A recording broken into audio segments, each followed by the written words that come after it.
नमस्कार दोस्तों, फिर से स्वागत है आपके अपने YouTube चैनल में। और पिछली वीडियो में हमने पढ़ लिया था हमारी फ्रांसीसी जो क्रांति थी उसकी शुरुआत, उसकी पृष्ठभूमि के बारे में। आज हम जो पढ़ने वाले हैं वो पढ़ने वाले हम फ्रांसीसी क्रांति की शुरुआत। तो शुरुआत के लिए हमने जो फर्स्ट टॉपिक था हमारा उसमें हमने पढ़ लिया था पृष्ठभूमि के बारे में, और इस बार हम पढ़ेंगे शुरुआत कैसे होती है, उसकी हमने चर्चाएँ कर ली थी।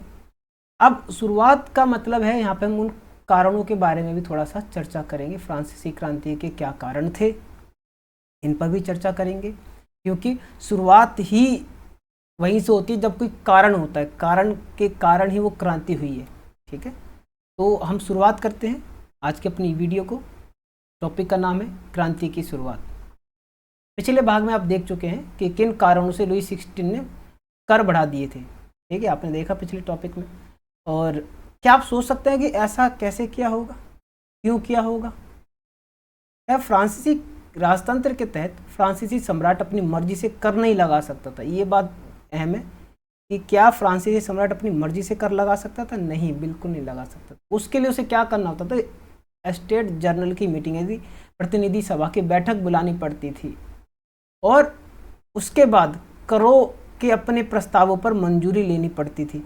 मतलब जो भी आप, अब जाहिर नहीं है कर की बात है, लेकिन कोई बात हो उसके लिए आपको मंजूरी लेनी पड़ती थी। स्पेशली यहाँ पे करों की बात करिए, टैक्स की बात करें। यदि टैक्स आपको इंक्रीज़ करना है तो उसके लिए आपको स्टेट जनरल की मीटिंग बुलानी होगी, और उसके बाद उनकी मंजूरी लेने के बाद ही आप उन टैक्स को इम्प्लीमेंट कर सकते हो, लागू कर सकते हो। कहता है स्टेट जर्नल एक राजनीतिक संस्था थी। आपसे पूछ सकता है स्टेट जनरल क्या है, व्हाट इज स्टेट जनरल? आप बोलेंगे स्टेट जनरल एक राजनीतिक संस्था है जिसमें 3 स्टेट अपने अपने प्रतिनिधि भेजते हैं, लेकिन सम्राट यह निर्णय करता है कि इस संस्था की बैठक कब बुलाई जाए। इसका अंतिम बैठक सन 1614 में बुलाई गई थी। ठीक है, अंतिम बैठक कब बुलाई गई थी? 1614 में। अब आप बोलोगे सर जब 1640 में लास्ट बैठक बुलाई गई थी तब, और अब क्यों बुलाई जा रही है? ये अंतिम बैठक का मतलब है कि ये जो 1789 में बैठक बुलाने से पूर्व की बात कर रहा है। 1789 से पूर्व की जब बात करते हैं, 1789 से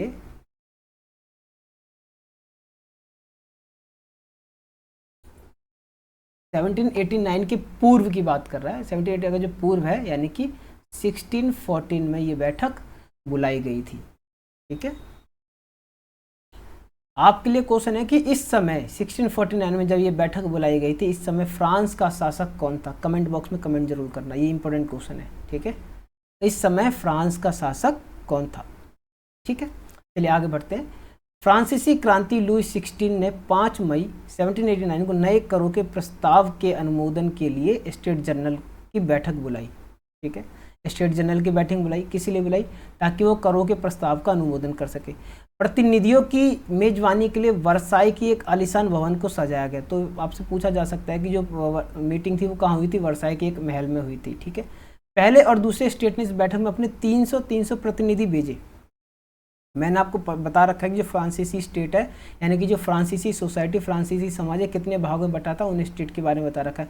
तो जो फर्स्ट जो 2 स्टेट थे उनमें उन लोगों ने अपने अपने 300 प्रतिनिधि भेजे। ठीक है, और आमने सामने कतार में बैठा दिए गए। ये लिखने की जरूरत नहीं है, लेकिन इसमें मेंशन कर रखा है। कहता तीसरे स्टेट के 600 प्रतिनिधि आए, उनके पीछे खड़े किए गए। तीसरे स्टेट के प्रतिनिधित्व इसकी अपेक्षाकृत समृद्ध और शिक्षित वर्ग कर रहा था। एक जो नया वर्ग था, सर्वहारा वर्ग जिसे हम कहते हैं, जो पढ़ा लिखा वर्ग। पढ़ा लिखा वर्ग किस में से आए निकल के बैठाइए? तीसरे स्टेट में से निकल। वो समृद्ध थे और शिक्षित थे। क्यों थे? क्योंकि उनके पास शिक्षा थी, वो पढ़े लिखे थे। जब पढ़े लिखे थे तो उनका ही प्रभुत्व था कौन से? थर्ड स्टेट पे। ठीक है, उसी को सर्वहारा वर्ग कहा जाता है। ठीक है, यानी कि बुद्धिजीवी वर्ग। तो इसी के अंदर वो सारे रूसो जो दार्शनिक है वो लोग इसमें अहम भूमिका निभाते हैं। ठीक है, इसमें बड़े बड़े व्यापारी वर्ग, वकील, शिक्षक, ये सब लोग आते थे। कहता है कि किसानों, औरतों और कारीगरों का सभा में प्रवेश वर्जित था। ये क्वेश्चन पूछा जा चुका है कई बार कि जनरल की जो सभा होती थी स्टेट जनरल की, उसमें किन किन लोगों का वर्जित था आना। तो कहता है कि किसानों को, औरतों को और कारीगरों को सभा में प्रवेश करना वर्जित था। कहता है लगभग 40,000 पत्रों के माध्यम से उनकी शिकायतें और मांगों की सूची बनाएगी। अब कहता है कि ये जो जितने किसान, औरतें, कारीगर है, इन लोग तो जाने का प्रवेश वर्जित था, तो इन लोगों की जो 40,000 पत्रों के माध्यम से उनकी शिकायतें थी एवं मांगों को प्रतिनिधि सभा अपने साथ लेकर गई या आए थे स्टेट जनरल की मीटिंग में। ठीक है, कब बुलाई? 5 मई 1789, 5 मई 1789 को फ्रांसीसी सम्राट लुई 16 ने क्या करा, स्टेट जनरल की मीटिंग बुलाई, जिसमें फर्स्ट स्टेट से, सेकंड स्टेट से और थर्ड स्टेट से तीनों लोगों ने अपने अपने प्रतिनिधि भेजे और 300 प्रतिनिधि भेजे गए पहले 2 स्टेट से, लेकिन 600 प्रतिनिधि किसके आए? तीसरे स्टेट के आए। ठीक है, स्टेट जनरल के नियमों के अनुसार अब देखिए, अब जो प्रत्येक वर्ग था एक मत देने का अधिकार था। ये इंपॉर्टेंट लाइन है, क्योंकि जो स्टेट 1 स्टेट है, सेकंड स्टेट है, थर्ड स्टेट है, यहाँ सब लोग सिर्फ एक एक वोट ही डाल सकते थे, एक एक वोट ही डाल सकते थे। ठीक है, और यदि इनका रेशो पता, यदि किसी प्रस्ताव को मंजूर करें तो कितना रेशो आना चाहिए? 2 रेशो आना चाहिए, यानी जिसकी तरफ 2 है यदि वो जीत जाएगा। यदि मान लो कि यस की तरफ है 2 तो प्रस्ताव पारित है, यदि यस की तरफ 2 हो, नो की तरफ 2 होता तो प्रस्ताव पारित नहीं होता। लेकिन जाहिर सी बात है कि जो फर्स्ट स्टेट है आपका और सेकंड स्टेट है उसको कहीं ना कहीं फ़ायदा होता है, इसलिए वो राजा को समर्थन देगा, इसलिए वो यस पे वोट डालेगा, है ना, मंजूरी दे देगा। इस बार लुई 16 इसी प्रथा का पालन करने के लिए दृढ़ प्रतिबद्ध थे। ठीक है, परंतु तीसरे वर्ग ने प्रतिनिधियों ने मांग रखी कि अब की बार पूरी सभा द्वारा मतदान किया जाना चाहिए। अभी जो था 1 वोट 1 सिस्टम वाली बात चल रही थी, इन्होंने मना कर दिया। वो क्या चाहते, जो 1 वोट है 1 स्टेट, अब वो चाहते थे, क्या चाहते थे? प्रतिनिधि पूरी सभा द्वारा 1 वोट ईच पर्सन, प्रत्येक व्यक्ति वोट डालेगा, उनका ये मानना, उनकी ये मांग थी, प्रत्येक व्यक्ति डालेगा 1 वोट। ठीक है, और इससे क्या हुआ, ये एक लोकतांत्रिक सिद्धांत था जो जिसे मिसाल के तौर पर रूसो ने अपनी पुस्तक द सोशल कॉन्ट्रैक्ट में लिखा। ये आपसे पूछा जाता है कि रूसो की किताब का नाम क्या है, उसके रूसो की किताब का नाम क्या है? सोशल कॉन्ट्रैक्ट है, दी सोशल कॉन्ट्रैक्ट है। ठीक है, जिसमें इसके बारे में एक सिद्धांत लिखा पड़ा है। इस आधार पर इन्होंने कहा गया कि एक व्यक्ति यानी कि प्रत्येक सदस्य को मत देने का अधिकार होगा। कहता है जब सम्राट ने इस प्रस्ताव का स्वीकार कर दिया तो तीसरे स्टेट की लोग प्रतिनिधि थे, उन्होंने विरोध करना शुरू कर दिया, सभा के बाहर चले गए। अब वो सभा के बाहर खड़े हो गए, उन्होंने जो स्टेट जनरल की मीटिंग बुलाई थी वो बर्खास्त कर दी एक तरीके से कि भाई हम इस मीटिंग का समर्थन नहीं करते। क्यों? क्योंकि हमारी डिमांड क्या, उनकी डिमांड थी 1 वोट 1 पर्सन, यानी कि प्रत्येक व्यक्ति 1 वोट डालने का अधिकार रखे। और ये जो सिद्धांतिक था, ये सिद्धांत कहाँ से लिया गया था? रूसो की किताब द सोशल कॉन्ट्रैक्ट से लिया गया था। ठीक है, उसमें ही प्रस्तुत किया गया है। अब देखिए आगे क्या कहता है। तीसरे स्टेट के प्रतिनिधि खुद को संपूर्ण फ्रांसीसी राष्ट्र का प्रवक्ता मानते थे। क्यों? क्योंकि उनकी जनसंख्या क्या थी, वो ज़्यादा थी as comparison to first and second state. 20 जून को ये प्रतिनिधि वर्साई के इंडोर टेनिस कोर्ट में जमा हुए। आपसे सवाल पूछा जाता है ये वाला भी, जो प्रतिनिधि थे उसने सभा का बहिष्कार किया और कहाँ जाकर उन्होंने अपने आप को नेशनल असेंबली घोषित किया। तो यही टेनिस कोर्ट में आकर उन्होंने अपने आप को नेशनल असेंबली घोषित कर दिया। कहाँ पर? टेनिस कोर्ट में। कहाँ पर? वर्साई के इंडोर टेनिस कोर्ट में। इंडोर लिखा हुआ, टेनिस कोर्ट बहुत भी होता है, ओपन होता है, एक इंडोर होता है, तो आपको इंडोर याद रखना है। ओपन भी कहीं ऑप्शन में दे दिया तो कहीं ओपन मत डाल देना। टेनिस कोर्ट आता है तो अलग बात है, लेकिन इंडोर टेनिस कोर्ट था। ठीक है, और वहाँ पर उन्होंने क्या ली? शपथ ली, और सम्राट की शक्ति को कम करने वाले संविधान तैयार नहीं किया जाएगा तब तक असेंबली भंग नहीं होगी। अब उन्होंने क्या कहा, जो अपने आप को असेंबली बनाई, घोषित कर दे, उन्होंने कहा कि हमारी असेंबली जब तक भंग नहीं होगी, जब तक संविधान तैयार नहीं कर लेगी। कौन सा संविधान?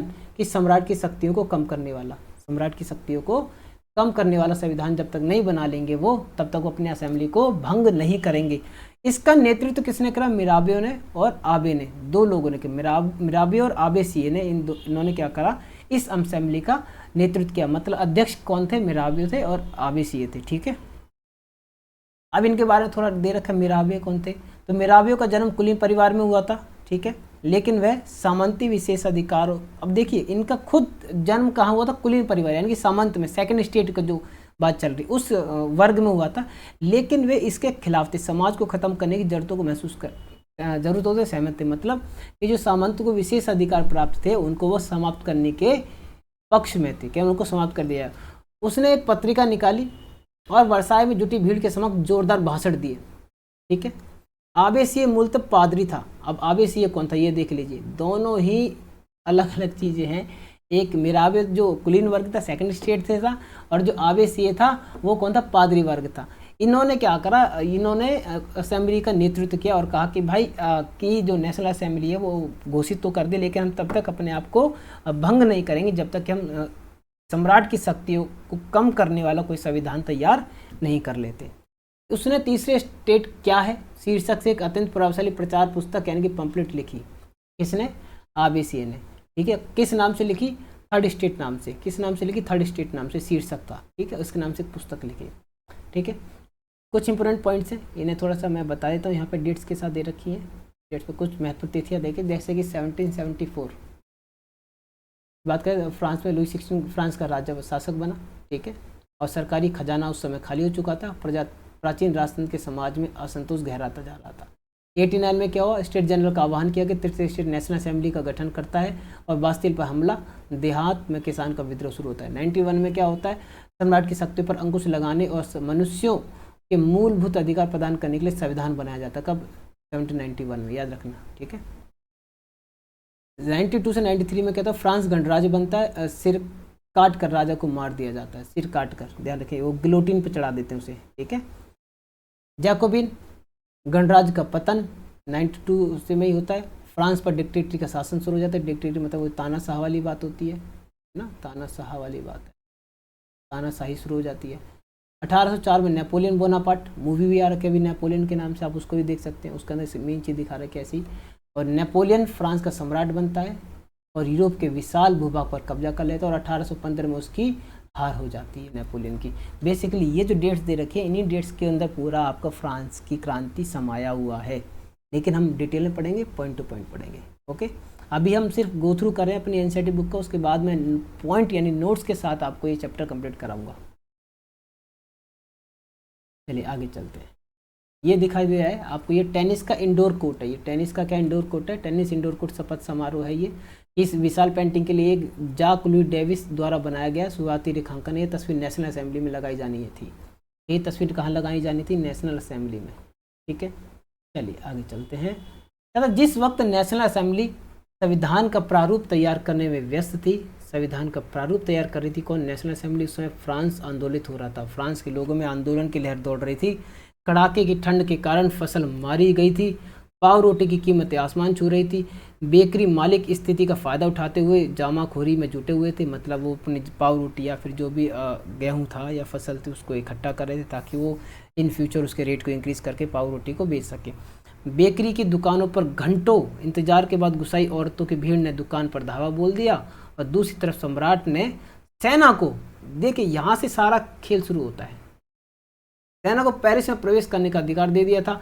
अब क्रुद्ध भीड़, अब भीड़ क्यों क्रुद्ध थी, क्योंकि पाव रोटी की कीमतें बढ़ी हुई थी, इस वजह से भीड़ ने क्या करा, 14 जुलाई को बास्तिल पर धावा बोलकर उसे निस्ते नाबूद कर दिया। क्यों, क्योंकि उन्हें लगा कि भाई जो सम्राट ने जो सेना भेजी है वो उन्हें मारने के लिए भेजी है। मारने इन द सेंस कि उनके जो आक्रोश होता, औरतों ने जो दुकान पर धावा बोल दिया तो उसको इस पर्पज से उन्होंने सेना भेजी है। इसके लिए भीड़ और गुस्से में आ गई, एक तो हमारी कीमतें, हमें भूख के मारे मर रहे हैं, ऊपर से आपने सेना भेज दिया, लोग धावा कर देते हैं। तो बास्तिल के किले पर उन्होंने 14 जुलाई को धावा कर दिया। तो 14 जुलाई 1789, और यही दिन फ्रांस की क्रांति के लिए जाना जाता है। यहीं से शुरुआत होती है क्रांति की। समझ में आई चीज़ें, क्रांति की शुरुआत यहीं से होती है। ठीक है, कैसे हुई आपको स्टोरी थोड़ी पता चली बैक में। चलिए आगे चलते हैं। कहता है कि देहाती इलाकों में गांव गांव ही अफवाह फैल गए कि जागीरों के मालिकों ने भाड़े पर लठों लुटेरों को गिरोह बुला लिया है जो पक्की फसलों को तबाह करने निकल पड़े हैं। अफवाह वही अफवाह जो 1857 इंडिया में फैली थी, इसी तरह की कुछ अफवाह यहाँ फैली दूसरे तरीके से। और कई जिलों में भय से आक्रांता होकर किसानों ने कुदालों और बैलोचों को ग्रामीण किलों पर आक्रमण कर दिए। उन्होंने अन्न भंडारों को लूट लिया, लगान संबंधी दस्तावेजों को जला दिया। कुलीन बड़ी संख्या में अपनी जागीरें छोड़कर भाग गए। बहुतों ने पड़ोसी देशों में जाकर शरण ले ली। ये सारी चीज़ें हुई। अपनी विद्रोही प्रजा की शक्ति का अनुमान करके लुई 16 ने अंततः नेशनल असेंबली को मान्यता दे दी। अब देखा कि भैया जो प्रजा है वो ज़्यादा विद्रोह कर रही है, तो उन्होंने क्या करा, नेशनल असेंबली को मान्यता दे दी। देखो अभी तक मान्यता नहीं मिली थी राजा के द्वारा, तो राजा ने अब घोषणा कर दी कि भाई नेशनल असेंबली एक वैध अथॉरिटी है, ठीक है ना, वैलिड। और यह भी मान लिया कि उसकी सत्ता पर अब संविधान का अंकुश होगा। अब जब संविधान बनेगा तो उस पर अंकुश लग जाएगा, ठीक है। 4 अगस्त 1789 की रात को असेंबली ने करों, कर्तव्य और बंधनों वाली सामंती व्यवस्था का उन्मूलन, मतलब उसे समाप्त करने की आदेश पारित कर दिए। किसको? सामंती व्यवस्था वाली को, ठीक है। करों में वृद्धि करने वाली व्यवस्था, जो कर्तव्य वाली व्यवस्था थी, सामंती व्यवस्था, उसको उन्होंने खत्म करने के आदेश दे दिए, मतलब उसको डिक्लाइन, कोलैप्स कर दिया, ठीक है। पादरी वर्ग के लोगों को भी अपने विशेष अधिकारों को छोड़ देने के लिए विवश किया गया कि भाई जो उन्हें विशेष अधिकार प्राप्त थे जन्म से, उन अधिकारों को भी आप त्याग दें। धार्मिक कर समाप्त कर दिया गया जो चर्च ले रहा था, ठीक है, ताइद जो ले रहा था, ठीक है ना, धार्मिक कर था।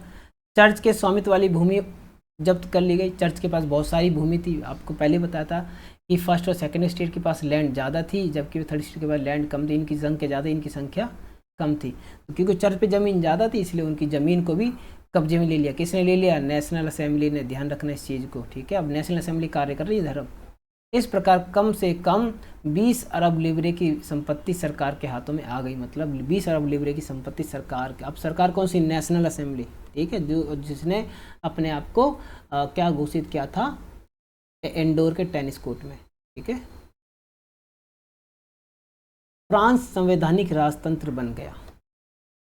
फ्रांस जो है संवैधानिक राजतंत्र बन गया। कहता है नेशनल असेंबली ने सन 1791 में संविधान का प्रारूप पूरा कर लिया। कब पूरा कर लिया? 1791 में। शुरू कब हुआ था? 1789 से कहानी शुरू हुई थी, ठीक है। और 91 में क्या हो गया? संविधान का प्रारूप पूरा तैयार कर लिया गया। प्रारूप क्या हो गया? पूरा तैयार हो गया, ठीक है। इसका मुख्य उद्देश्य क्या था? इसका, संविधान का, सम्राट की शक्ति को सीमित करना था। एक व्यक्ति के हाथ में केंद्रीकृत होने के बजाय शक्तियों को भिन्न संस्थाओं, विधायिका, कार्यपालिका, न्यायपालिका में विभाजित और हस्तांतरित करना था, ठीक है। इस प्रकार फ्रांस में संवैधानिक राजतंत्र की नींव, संवैधानिक राजतंत्र की नींव पड़ी। ध्यान रख लेना, लोकतंत्र की नींव नहीं पड़ी है। लोकतंत्र नहीं है यहाँ पे कहीं आप बोलो। अभी संवैधानिक राजतंत्र है, मतलब राजतंत्र वही राजा का तंत्र है, राजा का शासन है अभी, लेकिन संवैधानिक है, संविधान है, ठीक है। राजा भी रहेगा, सम्राट भी रहेगा, ऐसा नहीं सम्राट नहीं रहेगा, ये रहेगा। 3 संस्था बनाई इन्होंने, न्यायपालिका, कार्यपालिका और विधायिका। विधायिका जो कानून बनाती है, सम्राट है, कार्यपालिका का एक मंत्री है, सम्राट है। नेशनल असेंबली विधायिका वही करेगी। इसमें 745 सदस्य थे। इसमें वोट 50,000 पुरुषों का वोट देने का अधिकार था। बाकी जो सक्रिय नागरिक थे जो वोट दे रहे थे, ठीक है, 40 लाख लोग। मंत्री नेशनल असेंबली के नियंत्रण में था। राजा नेशनल असेंबली के नियंत्रण में था, ठीक है। राजा कार्य किसके बेस पर करेगा? निषेध था। इसको निषेध मतलब एक चीज़ को अधिकार नहीं दे सकता था। सारे जो भी फैसला ये नेशनल असेंबली खुद करेगी। न्यायाधीश, वोट वाली बात है, ये भी वोट कर सकते इधर। सक्रिय नागरिक क्या? ये पूछा जाए, सक्रिय, निष्क्रिय, एक्टिव सिटीजन और पैसिव सिटीजन पूछा जाता है। यार मताधिकार प्राप्त लोग थे सक्रिय लोग, जो 2.8 करोड़ जनसंख्या के लगभग 40 लाख लोग थे, ठीक है। इतने जनसंख्या में से 40 लाख लोग जो सक्रिय नागरिक थे, ठीक है। निष्क्रिय नागरिक कौन थे? जैसे जिनको मताधिकार प्राप्त नहीं था, लगभग 30 लाख पुरुषों, महिलाओं, बच्चों और 25 वर्ष से कम उम्र के व्यक्तियों को मताधिकार प्राप्त नहीं था, क्योंकि वो गवर्नमेंट में अपनी भागीदारी नहीं दे रहे थे, ठीक है। कम से कम 3 दिन जितना लगान चुकाने की वो कार्य करते हैं, वो था इसमें पहले टॉपिक हमने जब पढ़ा था, ठीक है। उन्हीं को ही सक्रिय नागरिक मान्यता दी गई। कहता है कि 1791 के संविधान ने कानून बनाने का अधिकार नेशनल असेंबली को सौंप दिया। अब 1790 में एक संविधान जो बना, उसमें जो प्रारूप तैयार हो गया, उसमें एक दिया कि कानून कौन बनाएगा, कानून बनाएगा नेशनल असेंबली। नेशनल असेंबली अप्रत्यक्ष रूप से चुनी जाती थी, प्रत्यक्ष रूप से चुनी नहीं जाती थी, अप्रत्यक्ष रूप से, ठीक है। सर्वप्रथम कहता है नागरिक एक निर्वाचक समूह का चुनाव करते थे। कैसे होता है, नागरिक क्या करते हैं, एक निर्वाचन समूह का, और जो पुनः असेंबली के सदस्य को चुनते थे। सभी नागरिकों को मतदान का अधिकार नहीं था, वही वाली बात जो हमने ऊपर पढ़ा भी होगी, तो ठीक है। 25 वर्ष से कम उम्र वाले केवल ऐसे पुरुष को सक्रिय नागरिक का दर्जा दिया गया था जो कम से कम 3 दिन की मजदूरी के बराबर कर चुकाते हो। देखो 3 दिन की मजदूरी के बराबर कर चुकाते हो, उन्हीं को ही क्या दिया था, सक्रिय नागरिक का दर्जा दिया गया था। कहता शेष जो पुरुष बचे और महिला बचे उन्हें निष्क्रिय नागरिक के रूप में रखा गया। क्यों? क्योंकि वो कर नहीं अदा करते थे, कम से कम 3 दिन के बराबर वाला। कहता निर्वाचक की योग्यता प्राप्त करने और असेंबली का सदस्य होने के लिए लोगों का करदाताओं उच्चतम श्रेणी में होना आवश्यक था। ये इंपॉर्टेंट पॉइंट, ये लाइन जो बहुत ज़्यादा इंपॉर्टेंट, ठीक है, ध्यान देना। आगे चलते हैं।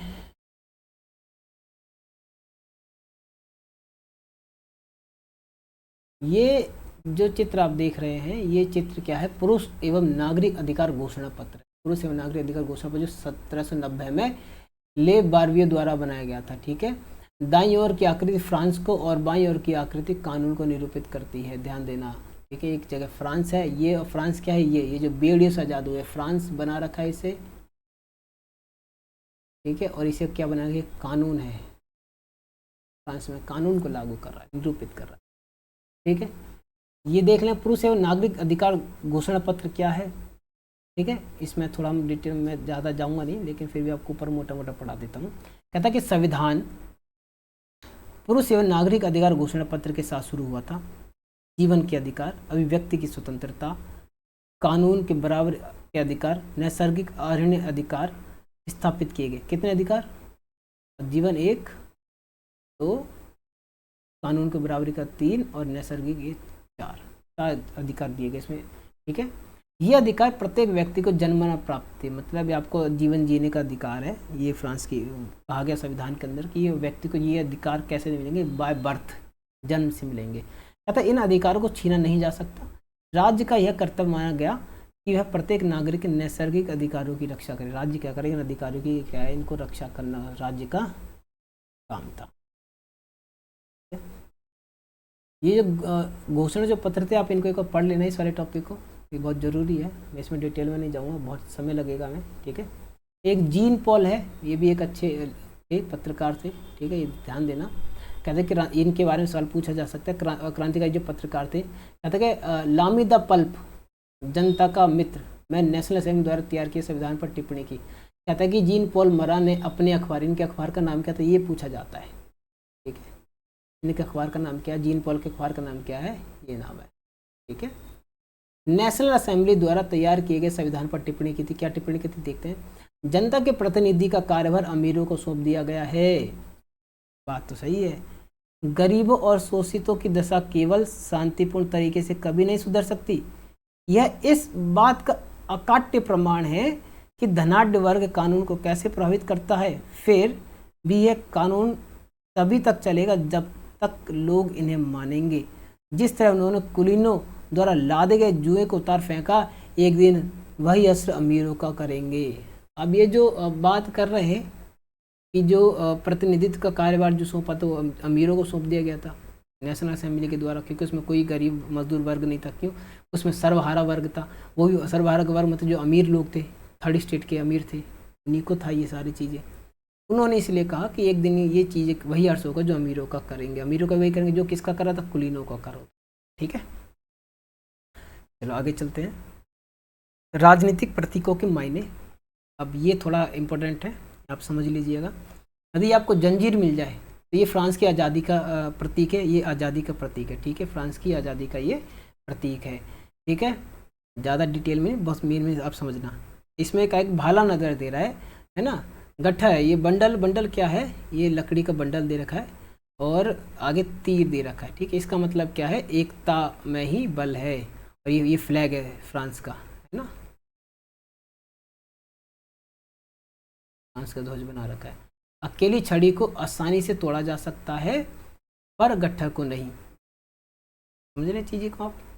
अब ये त्रिकोणे वाला है और इसके अंदर बीच में आंख बनी हुई है, क्या बिखेरता है, कहता है सर्वदर्शी आंखें ज्ञान का प्रतीक है, सूर्य की किरणें अज्ञान रूपी अंधेरों को मिटा देंगी। सूर्य का किरणें क्या करेंगी, अज्ञान रूपी अंधेरों को मिटा देंगी। ठीक है, ये किसका प्रतीक है, ज्ञान का। ये किसका प्रतीक है, ज्ञान का प्रतीक है। ये किसका प्रतीक है, ये ज्ञान का प्रतीक। ये वाले पॉइंट एकता वाला है, ऊपर वाला एकता वाला है, नीचे ज्ञान वाला है। ये राजदंड शाही सत्ता का प्रतीक है, शाही सत्ता का प्रतीक है। अब ये देखिए, ये रिंग बनी हुई है, तो ये रिंग के अकॉर्डिंग जो पीछे वाला सिरा उस सांप स्वयं ड्रैगन इसको अपने मुंह में ले रहा है। इसका मतलब क्या है कि समानता का प्रतीक है। यहाँ पता नहीं चलेगा कौन राजा नहीं है। ठीक है, ये किसका प्रतीक है, समानता का प्रतीक है। क्यों, क्योंकि इसमें पता ही नहीं चल रहा कौन। अभी पहले ये पीछे होता है, ये पूंछ इधर होती है तो पता चलता है ये आगे वाला जो है शासक है, राजा है, इसके पीछे प्रजा चल रही है। लेकिन यहाँ पे राजा अपनी पूंछ के मुंह में दबाया बैठा है। इसका मतलब क्या है, इसका ना अंत पता ना आखिरी पता। इसका मतलब सभी लोग क्या है, यहाँ पे सभी लोग समान है। ठीक है, समानता का प्रतीक बताया गया। लाल टोपी कई बार पूछा जा चुका है कि लाल टोपी किसका प्रतीक है। स्वतंत्र होने के बाद पहनी जाने वाली टोपी है ये, स्वतंत्र होने के बाद पहनी जाने वाली टोपी है। ठीक है, अब ये जो लेडीज हैं ये कौन है, जो हाथ में हथकड़ी ले रखी है और उसे खोलती है। ठीक है, नीला सफ़ेद लाल फ्रांस के राष्ट्रीय रंग हैं। ये फ्रांस के राष्ट्रीय रंग मतलब फ्रांस की आज़ादी का एक तरीके से प्रतीक बता रहे हैं इसे। और ये क्या है, जो मैंने भी बताया, ये लेडीज है पंख वाली, इसका मतलब कानून का मानवीय रूप, कानून बनाने वाले। ठीक है, और नीचे बस इतना ही पूछा जाएगा, इतना ज़्यादा नहीं पूछा, लेकिन फिर विधि पट इसको कहते हैं, विधि पट है। आप देख लेना, कानून सबके लिए समान है, उसकी नज़र में सब बराबर है, ये कहा गया। ठीक, चलिए, तो आज के लिए हमने यही पढ़ा है, ज़्यादा डिटेल में नहीं। नेक्स्ट वीडियो में हम पढ़ेंगे टॉपिक नंबर 3, फ्रांस में राजतंत्र का उन्मूलन और गणतंत्र की स्थापना। अभी हमने सेकंड टॉपिक में क्या पढ़ा था, ध्यान देना, संवैधानिक राजतंत्रता है ना ये।